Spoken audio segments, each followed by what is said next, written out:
Now we're back to Ireland.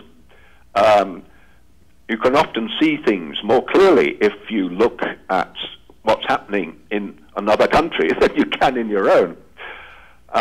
This is what's been happening in the mortgage market. And you can see that it's almost dried up entirely, that more mortgages are being repaid than are being taken out. So from the dizzy days in June 2006, when 2.5 billion euros worth of dollars were taken out, now it's below the line, and repayments are greater. Next slide, please. And this is right across private sector borrowing. So now people are paying back more to the banks than the banks are lending to them. And that's a very serious situation. Because what it means is that the money supply is contracting. You see, our money is created on the basis of debt. If you have paid off all your debts, you don't owe anything on your credit card, you don't have a mortgage, you have assets in the bank, you only have that because somebody somewhere has borrowed it and is paying interest on it. And if people aren't borrowing enough, then the money supply contracts. It becomes progressively difficult to do business. It's just like taking away chairs in the game of musical chairs. There's less money about, so at the end of the year, because in total there's less in the banks, that means firms have less on average there, and can show less profits. Business people spend a lot of time chasing each other for payments. They can't buy from their suppliers until they've paid the previous invoice, and they can't accept orders from their customers until their customers have paid. The whole system sludges up if the money supply contracts. Next slide, please. So this is what's happened in Ireland. The money supply in July 2007 was increasing at an annual rate of 17.2%, a very rapid rate. It's now decreasing at an annual rate of 2.4%. And overall, there's 13.5% less money about. Next slide, please. In the US, the situation has been very much easier. You can see that the money stock was declining slightly from 2006 to 2008. But now, as a result of the quantitative easing, the stimulus packages that have been given, there's been a surge in the stock of M1. Now, M1 is sort of ready money.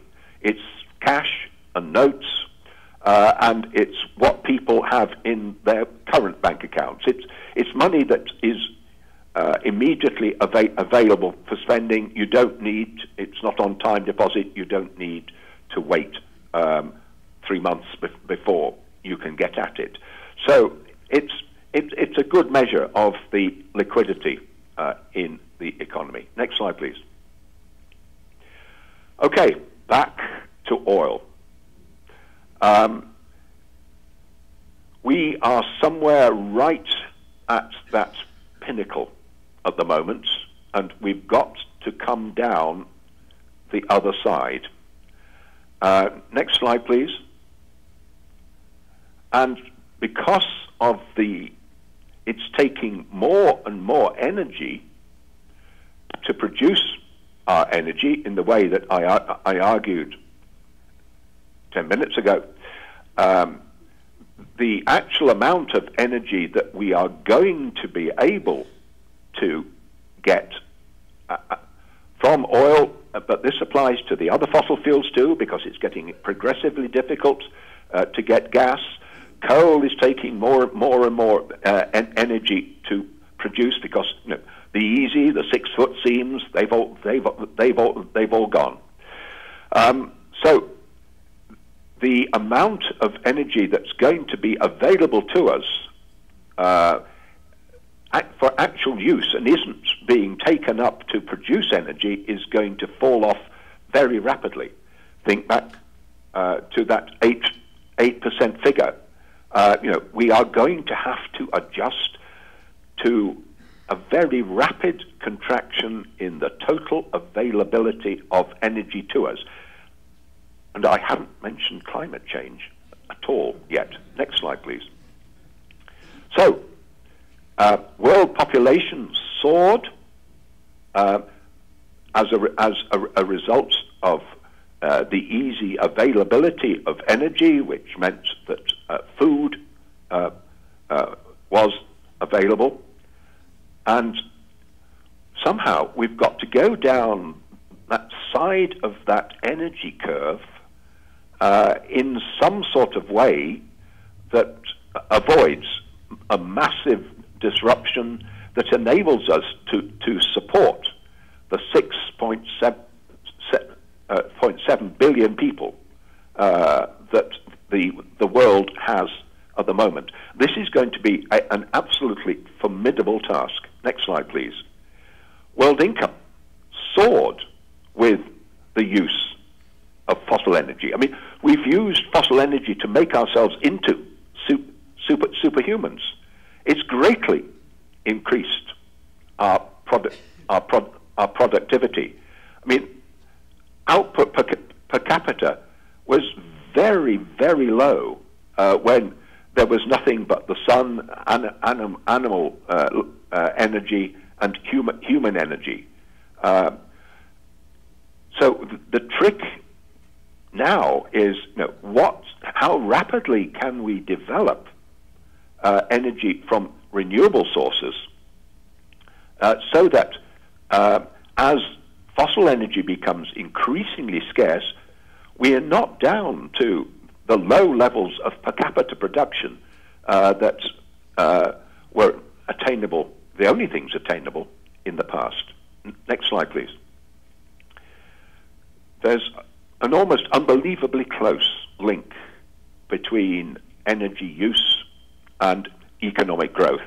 This measures world GDP against world energy use expressed in terms of CO2 emissions. And you can see that they move almost in perfect harmony with each other.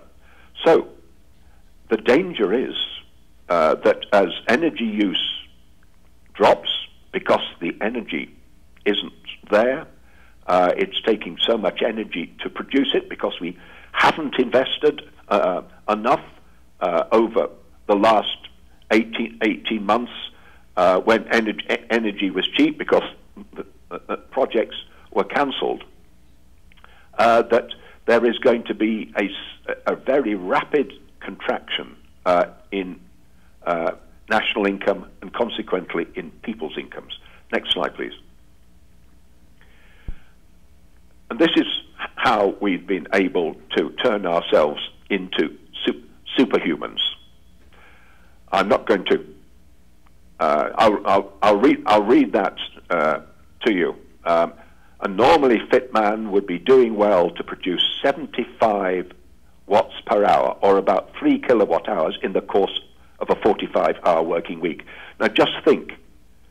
How much do you pay for 3 kilowatt hours of energy? That's the value of human energy.